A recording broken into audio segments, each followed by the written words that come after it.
کیا آپ کو معلوم ہے کہ حضرت ادریس علیہ السلام زندہ جنت میں کیسے داخل ہوئے؟ حضرت ادریس علیہ السلام، آپ کا نام اخنوخ ہے۔ آپ حضرت نوح علیہ السلام کے والد کے دادا ہیں۔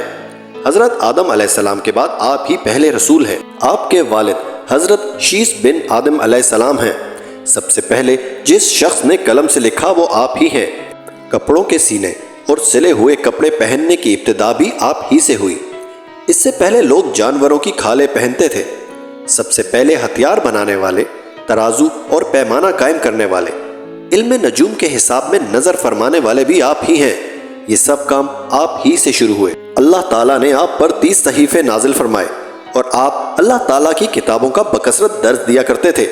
اس لیے آپ کا لقب ادریس ہو گیا، اور آپ کا یہ لقب اس قدر مشہور ہو گیا کہ بہت سے لوگوں کو آپ کا اصلی نام معلوم ہی نہیں۔ قرآن مجید میں آپ کا نام ادریس ہی ذکر کیا گیا ہے۔ آپ کو اللہ تعالیٰ نے آسمان پر اٹھا لیا۔ بخاری و مسلم کی حدیث ہے کہ حضور اکرم صلی اللہ علیہ وآلہ وسلم نے شب معراج حضرت ادریس علیہ السلام کو چوتھے آسمان پر دیکھا۔ حضرت کعب احبار وغیرہ سے مروی ہے، حضرت ادریس علیہ السلام نے ملک الموت سے فرمایا کہ میں موت کا مزہ چکھنا چاہتا ہوں، کیسا ہوتا ہے؟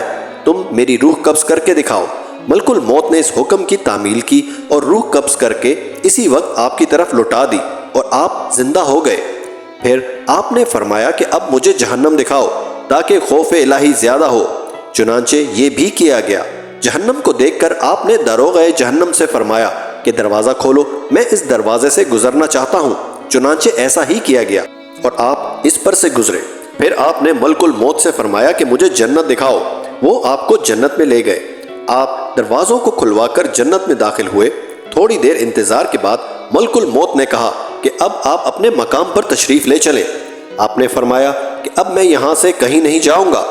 اللہ تعالیٰ نے فرمایا کہ ہر نفس نے موت کا ذائقہ چکھنا ہے، میں چکھ ہی چکا ہوں۔ اور اللہ تعالیٰ نے یہ فرمایا کہ ہر شخص کو جہنم پر گزرنا ہے، تو میں گزر چکا۔ اور جنت میں پہنچنے والوں کے لیے خداوند قدوس نے یہ فرمایا ہے کہ جنت میں داخل ہونے والے جنت سے نکالے نہیں جائیں گے۔ تو اب مجھے جنت سے چلنے کے لیے کیوں کہتے ہو؟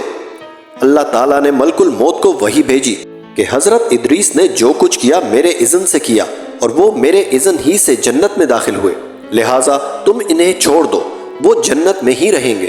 چنانچہ حضرت ادریس علیہ السلام آسمانوں کے اوپر جنت میں ہیں اور زندہ ہیں۔ حضرت ادریس علیہ السلام کے آسمان پر اٹھائے جانے اور ان کو ملنے والی نعمتوں کا مختصر اور اجمالی تذکرہ قرآن مجید کی سورہ مریم میں ہے کہ اور کتاب میں حضرت ادریس کو یاد کرو، بے شک وہ صدیق تھے جو غیب کی خبریں دیتے تھے، اور ہم نے انہیں بلند مقام آسمان پر اٹھا لیا۔ یہ وہ ہیں جن پر اللہ نے انعام فرمایا ہے اولاد آدم کے نبیوں میں۔ سورہ مریم رکوع نمبر 4۔ حضرت ادریس علیہ السلام کے واقعے سے یہ ہدایت کا سبق ملتا ہے کہ اللہ تعالیٰ کا رسولوں اور نبیوں پر کتنا بڑا فضل و کرم اور انعام و اکرام ہے۔ اس لیے ہر مسلمان کے لیے واجب الامان اور لازم العمل ہے کہ خداوند قدوس کے رسولوں اور نبیوں کی تعظیم و تکریم اور ان کا ادب و احترام رکھے اور ان کے ذکر جمیل سے خیر و برکت حاصل کرتا رہے۔ قرآن کی مقدس آیتوں اور حدیثوں میں بار بار خدا کے ان برگزیدہ رسولوں اور نبیوں کا ذکر جمیل اس بات کی دلیل ہے۔